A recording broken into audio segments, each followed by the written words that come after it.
Edge.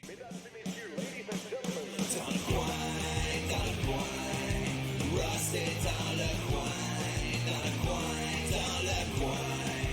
Ross est dans le coin, le coin. Ross est dans le coin. Dans le coin, Ross Amber. Coach, on te retrouve où sur la planète ce soir, là? Mon Johnny, je suis au Big Apple à New York, en face de Madison Square Garden, à l'hôtel The New Yorker. Et digne de historique, ici, sur le 25e étage, est la chambre où Mohamed Ali a resté en 1971 avant son combat contre Joe Frazier. Wow! Ouais. Donc, tu descends toujours à un hôtel mythique et singulier pour tes passages dans le Big Apple. C'est fantastique. Oui, c'est bien. Puis des chambres petits. Hein? Je suis certain que je peux quasiment toucher les deux murs avec ma main, avec mes mains de même.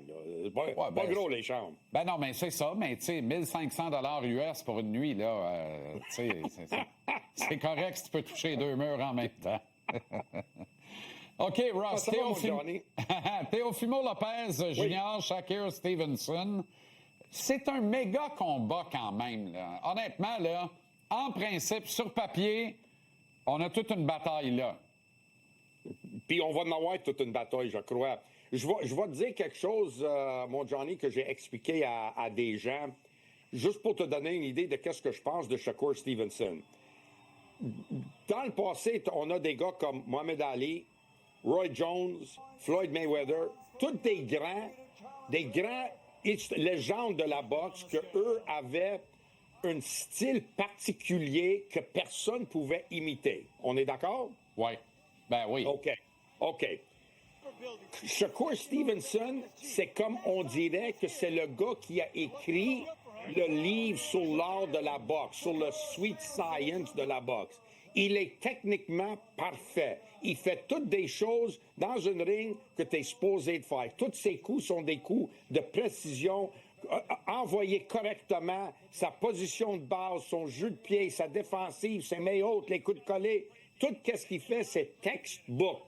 Et ça va être quelque chose de vraiment difficile à battre. Sur l'autre côté, tu as quelqu'un comme Teofimo, que lui, c'est un enragé. Lui, il se fie sur sa force de frappe, puis il est intelligent dans le ring, puis il veut être explosif. Je dis quelque chose, ça fait longtemps que j'ai pas senti autant de tension entre les deux antagonistes dans un combat de boxe, surtout à ce niveau-là. Je pense que ça fait parmi les plus gros, comment je pourrais dire ça, niveau de boxe professionnelle, un combat qu'on peut voir. D'ailleurs, Ross, il n'y a vraiment pas beaucoup d'amour entre les deux. Est-ce qu'il faut déplorer ça? T'sais, la limite est où entre on offre un bon spectacle, on est de bons vendeurs en prévision du combat, et on est carrément abject parce que on atteint d'une bassesse qui n'a pas de bon sens au niveau du manque de respect de l'adversaire. Malheureusement, je pense que c'est le deuxième option que tu as mentionné. Puis hier, quand j'ai assisté à la conférence de presse, j'avais une certaine... Je me demandais, qu'est-ce que je fais là, man? Pourquoi? Ça me décourage tellement que ces gars-là, surtout du côté de Lopez, vous êtes un millionnaire, man. Vous êtes un athlète professionnel qui va faire partie d'une gala de boxe sold out, là, salle comble, OK, déjà vendu, t'as pas besoin de vendre plus d'étiquettes, il en reste peu. Puis, tu sais, je sais pas si c'est un indice de la société dans quoi qu'on vit. Je sais pas où ça a commencé, McGregor, je sais pas trop, de sacré, d'être vulgaire. Puis ça a l'air que le monde, quand je les entends en arrière de moi, le public est là, part à rire, il applaudit, puis... Je sais plus quoi te répondre, mon ami. Je sais plus quoi te répondre. La seule chose que je peux dire, vous pouvez aller voir, si vous voulez, sur YouTube, avant le combat Mohamed Ali contre Oscar Bonavena, les deux, ils étaient assis entre le docteur, parce qu'ils faisaient leur médical, puis les deux, ils parlaient. Il n'y avait pas un mot vulgaire entre les deux. Pas un. Ils n'ont pas sacré un fois. Puis, tu peux essayer de trouver un film où tu as vu Mohamed Ali sacré ou George Foreman. Jamais. Joe Frazier, on l'attendait pas. Même Sugar Ray Leonard. Tu sais, je sais pas où ça a changé, ça, que un complètement manque de respect personnel. Je parle pas de respect dans le ring. Oui, ils vont se respecter dans le ring. Mais personnel, on dirait que le monde, il s'en fout du respect dans ces jours-là. Incroyable. Rapidement, parce qu'il faut que je te parle d'Mbili, absolument, puis de Makhmoudov, mais est-ce que la défensive extraordinaire de Stevenson peut éviter la droite assassine de Lopez? Tu comprends ce que je veux dire? Il faut, là, parce que sinon, il y a mort au feuilleton, là. Tu comprends ce que je veux au sens figuré, là? Il passera pas à travers, là. Mais puis Lopez, il faut qu'il trouve une moyenne de toucher cette cible-là, parce qu'à date, il n'y a personne qui l'a touché. Puis ça, c'est une qualité que moi, je vais dire de quoi. Je pense que c'est la chose que j'adore plus dans la boxe, c'est de voir quelqu'un de ce niveau-là, comme un Shakur Stevenson, qui est capable de rester en avant de toi, puis tu peux pas le toucher avec une main pleine de riz, là. T'es pas capable de le toucher. Fait que moi, je trouve ça tellement extraordinaire. J'étais toujours fasciné par ça, que ce soit Wilfred Benitez, Leonard qui faisait ça, Durant. Tu sais, moi, les gars qui sont pas capables de se faire toucher, je me demande comment ils font. Wow! Pas capable de le toucher avec une main pleine de riz. Mais en gardant joie le vert, celle-là. Ça, c'est fort, coach. Ça, c'est fort. OK. Christian Billy, lui, se fait souvent toucher et solidement. Par contre, il donne un show extraordinaire.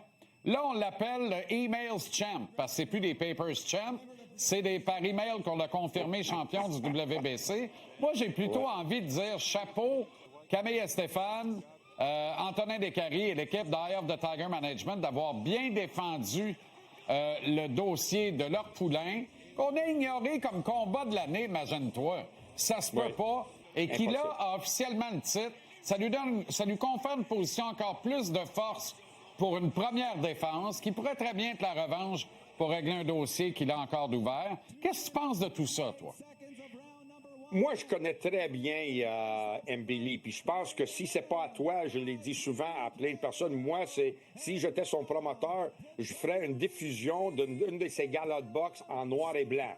Parce que lui, c'est un genre de old school fighter, là, tu sais, qu'on voyait à la télévision des années 50. Il peut faire partie de ce groupe-là.